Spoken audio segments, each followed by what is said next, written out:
Today, I will show you how to load a grease gun and how to bleed a grease gun. If your grease gun won't pump grease after changing a grease cartridge, this is an air pocket problem. But don't worry, this is the most common problem and is extremely easy to fix. Whether you have a lever or pistol grip manual gun, pneumatic or power lube or electronic grease gun, the process is the same. As soon as we get anything new, we want to put it together. But with a grease gun, the best thing is to hold off on that. First, remove the head. Pull plunger rod and lock. There are 400 and 450 grease cartridges. 400 is European and US market, 450 gram is Australian market. Make sure you choose the correct one.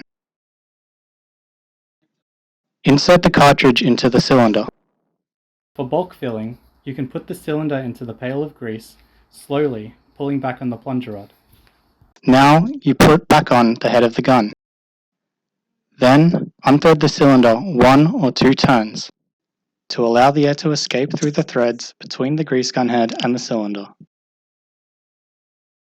The plunger into the grease cartridge and force it into the head. Once that's done, you should see some grease appear through the head. You can also press your finger onto the release valve to release the air. After that, twist the head into the grease cylinder all the way in. I still don't put this spout to the gun at this stage because I want as much air as possible out of this. And then start to pump. Grease will appear through here. Once I've done that, I will put the spout, then again start to pump. You will get the first and appear out of the coupling. Now we are ready to use.